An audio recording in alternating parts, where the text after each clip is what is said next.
Hi everybody and welcome back to the channel. Bob here. Thanks so much for stopping by. So today is number 2 in the series I started earlier this year. I'm calling Seiko Legends. If you missed the first one, we took a look at the flight alarm, the SNA 411. I'll leave a link in the description below where you can find that. And I've also created a playlist where I'm going to compile all of these videos together so that they're a little bit easier to track down for you guys. The reason I want to do this series is I want to cover some of these Seikos that have reached that legendary status. There's a few current models, some discontinued ones, and probably a couple of vintage pieces we'll take a look at too. Today, though, is all about the great everyday watch that is the SARB033. I've been wanting one for a long time now, and I'm really glad that I finally pulled the trigger. So let's get into the watch. Alright, now the SARB033 and the 035 for that matter are two watches I've had in the cart. With my finger hovering over the buy button a few different times now, I've always hesitated only because I thought maybe it was a bit of a boring choice. After having it a few weeks now, and even straight away after I got it, I knew there was something special about the watch. I was actually going to go for the 035 only because I have so many black dialed watches, but the black looked so good, I just had to get this version. So I just want to start with a quick overview of the watch, the measurements, specifications, that sort of stuff, for anyone that might be unfamiliar with it. And I know most of you guys are, but we'll start with the case dimensions. The case on the watch comes in at a width of about 38.5 millimeters. Lug to lug is just over 44 millimeters. The lug opening is 20 millimeters, and the thickness is right around 11.5 millimeters. The water resist is 100 meters. No screw down crown, but it should be fine for swimming in the pool or activities like that. I'll throw a shot up of it, but through the display case back, we have the 23 jewel 6R15 doing its thing. For me, it's been decently accurate. I don't have a time grapher, but against my G-Shock over a 48-hour period, it gained about 12 to 13 seconds on wrist with regular use, which is totally fine by me. So what is it that's made the SARB such a popular watch amongst us enthusiasts? I think there's a whole lot of reasons, but one of the things that's kind of a big one for me is that Seiko case design. Not all Seikos have it, but the curviness of the side profile is typical of Seiko on quite a few of their models, dating back to some much earlier Seiko releases.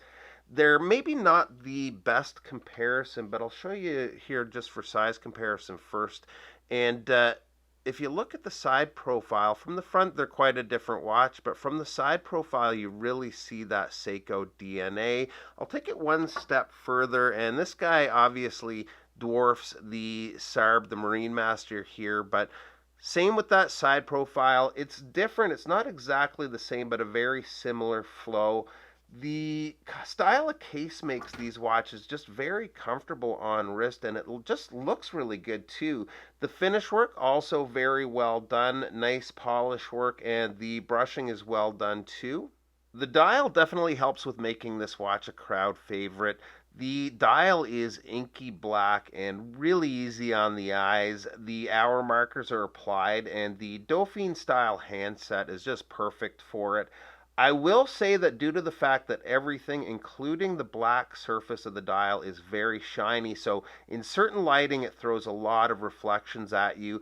I'd still take it like it is versus a more muted, maybe matte dial, though. I just really like the look as is. The loom, like most Seikos, is really good. It's not Seiko diver level loom, but good and strong for this style watch.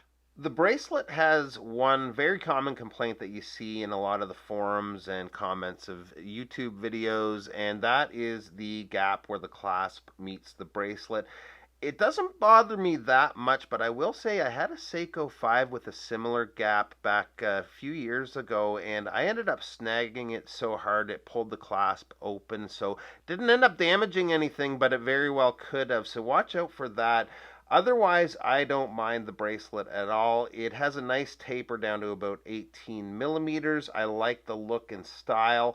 Another thing to consider, if you have larger wrists, the stock bracelet may not fit. I have a 7 1/4 inch wrist, and I brought it in the I'll just show you here, the one micro adjust. That ended up fitting me perfect, but if your wrist was much bigger than, say, 7.5 inches, you could have a problem with that. That being said, this thing wears awesome on so many different strap options. I'll show you a couple of different pairings for it here in just a minute. On wrist, the watch wears perfectly, I find. The way that the case is designed, this watch is going to work for almost anyone. It's got a sporty but elegant style, a dressy but robust feel, and I think that's what makes it so popular.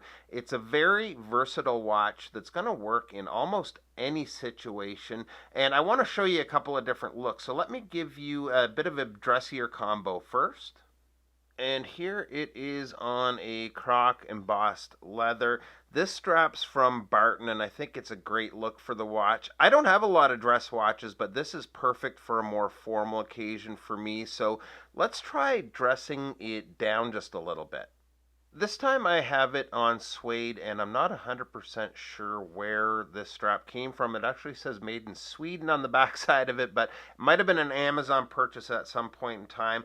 This one will totally work with jeans and a t-shirt. You can also throw this on a NATO too for some nice looks. So now that I've had the SARB, I totally get the hype. I really enjoy the watch, and if someone was to ask me to suggest a good all-arounder in this price range, this would have to be my first suggestion, at least while they're still available, which is hard to say how long that'll be. So I hope you enjoyed round 2 of the Seiko Legends series. Definitely more to come. Appreciate you stopping by, and we'll see you real soon. Bye-bye.